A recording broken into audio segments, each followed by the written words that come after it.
Ораза айы еді.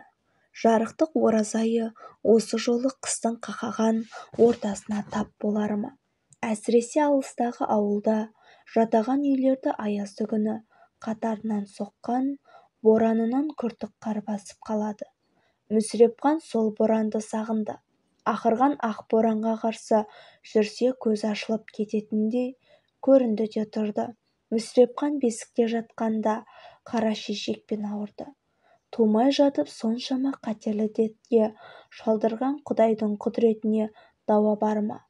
Қара шешек құр кетпеді. Мүсірепқанның қос жанарын ала кетті. Сондықтан да Мүсірепқанда ақ, қара, қызыл, сары, көк, жасыл, яғни түс деген ұғым болмайды. Аспанда жарық күннің бар жоғы оған бәрібір. Дүние ол үшін шексіз қара түнек. Әке байғұс Мүсірепқанды апармаған дәрігері, басқа балгер қалмады. Еш дауа болмады. Ақыры болмаған соң қаладағы соқырлардың оқуына өткізді. Мүсірепқан үшін ауылды сағыну содан басталды. Кей-кейде ауылға кетіп қалғысы келеді. Бірақ оның қай тұста екенін білмейді. Мүсірепқан үшін оңтүстік, солтүстік, күншығыс, күнбатыс деген ұғым жоқ. Мүсірепқан үшін дүние төрт қанатты шаршы емес, дөп-дөңгелек. Ол жатқан интернаттың айналасы биік дуал. Дуалдың бұрыштары жоқ, шеңбер сияқты. Осы шеңбердің ішіне Мүсірепқан ер жетіп, бозбала дәуіріне де жетті. Бірақ бәрібір ауылды сағынғанын қоя алмады. Қошақан қозы-лақтың маңырағаны, сиырлардың мөңірегені, жылқылардың кісінегені, тіпті есектердің ақырғаны құлағынан кетпейді. Олардың түсін түстеп, түр-тұрпатын болжай алмайды. Тек дауыстарынан таниды. Жаратушы құдірет Мүсірепқанға көз жанарын бермегенімен, құлағын мейлінше нәзік, мейлінше сезімтал жаратқан.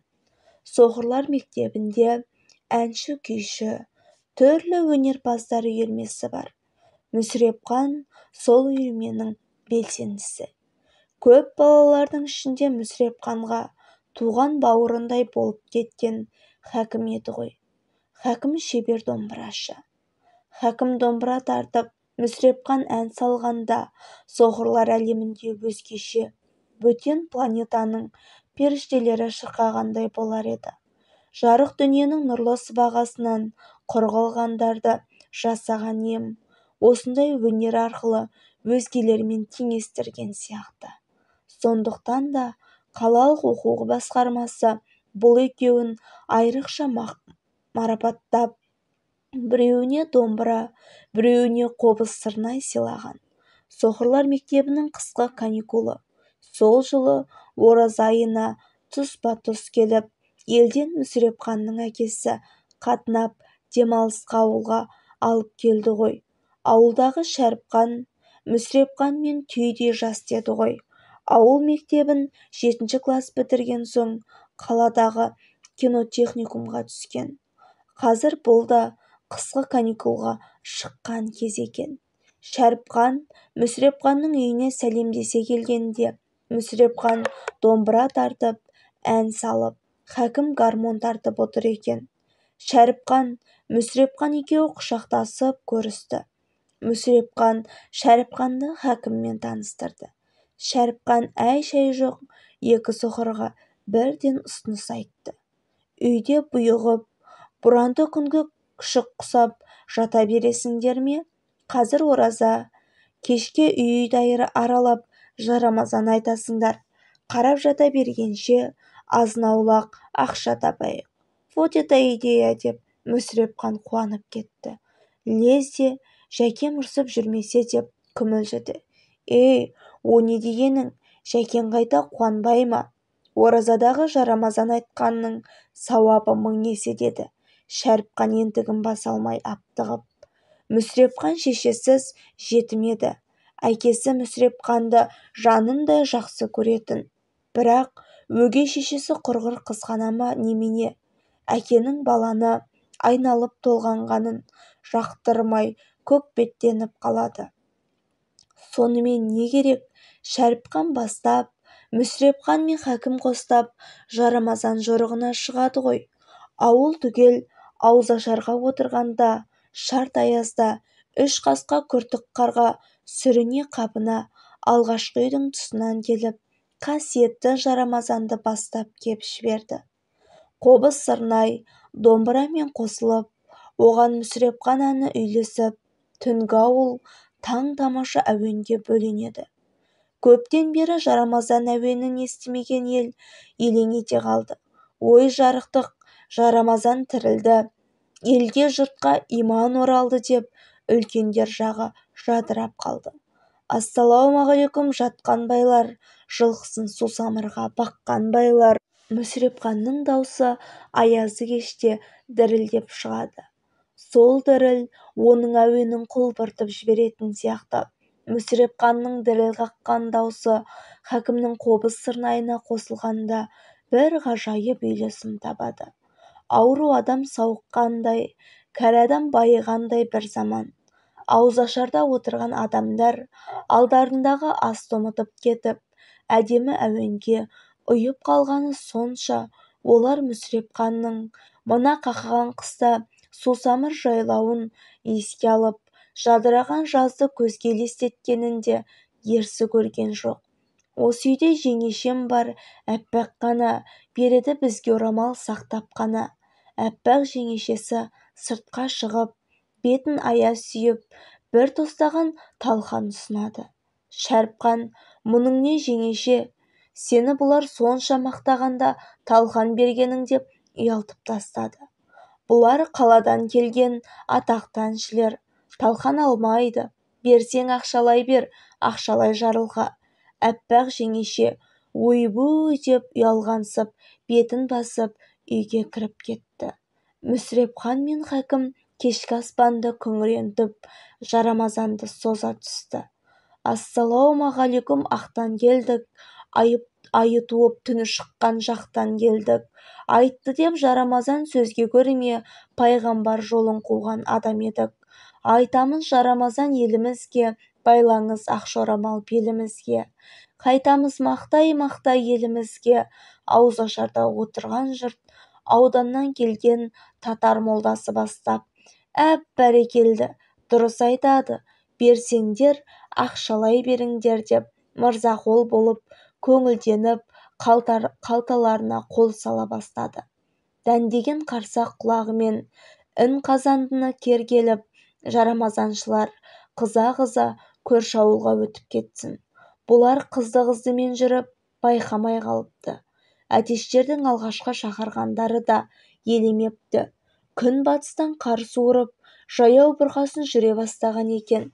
Соны сезген Мүсірепқан: әй Шәріпқан, түн ортасы ауып кетті білем, енді есіміз барда елімізді табайық деп қалды.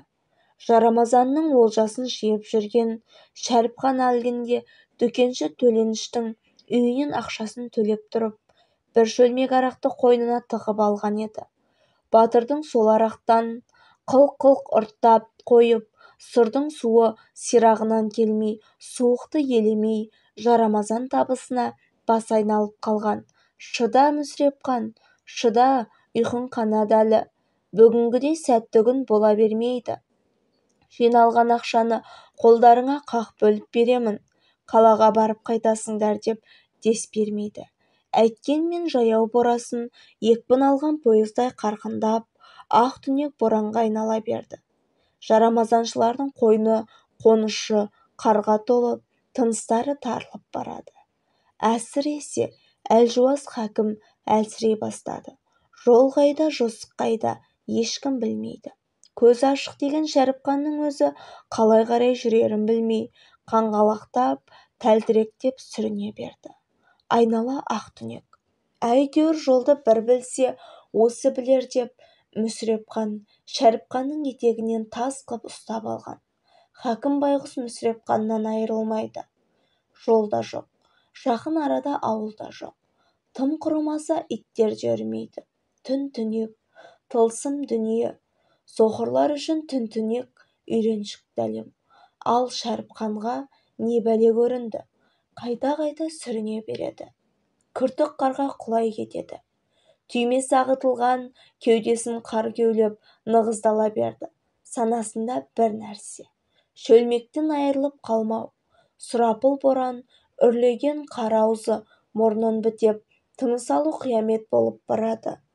Дүлей боран құйын соққандай пергенде қосақталған екі соқырды шыр айналған ұршықтай иіріп әкетті.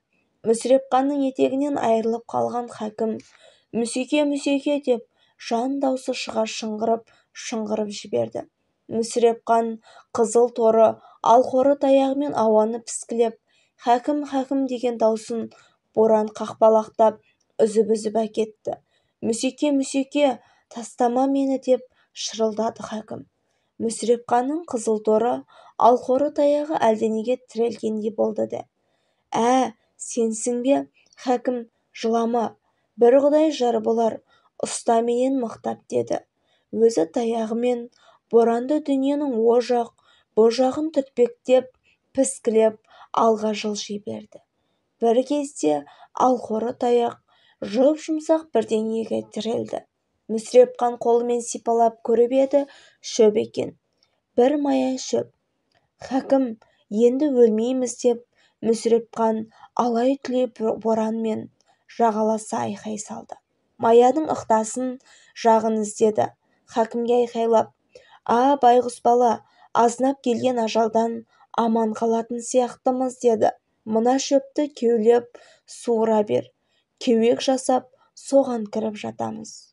Сонда бізді жау алмайды». Екеуі жан таласа жұлған сол маядан едәуір қуыс пайда болды. Бірақ ұйтқып соққан боранның қары кеуекті де қимайтын сияқты. Арпалыса түсті. Мүсірепқан хакімді қуысқа итеріп кіргізді де, жұлынған шөппен кеуектің аузын қапқалап, қайта бекітіп, оның астынан өзі қуысқа еңбектеп кірді. Қуысқа кіріп алған соң, бұл екеуі кеуектің ішін кеңітіп, шөпті қолмен суырып, оны ауыз жаққа үйе берді. Маяның қуысы жұмақтың төріндей көрінді. Киік оты, жусан мен изен аралас шөптің кекіре иісі аңқып қоя берді. Мұншама дәру иіске шыдай алмай, екі соқыр қатты өкіріп түшкіріп алды. Қатты түшкіргендері сонша, соқыр көздерінен жас парлап, одан жазылып айығып кетердей көрінді. Рас болса, екі соқырдың көздері осыдан кейін құлан таза жазылып кетпесе де, жарық сәулені сезетін болған деседі. Дүлей боран басылып, күн шайдай ашылған соң, адамдар әлгі маяның ар жағынан, қар астынан көк мұз болып қатып қалған Шәріпқанның өлігін тауып алыпты. Қасында жатқан шөлмектің түбінде бір жұтымдай арақ қалыпты. Назарларыңызға үлкен рахмет.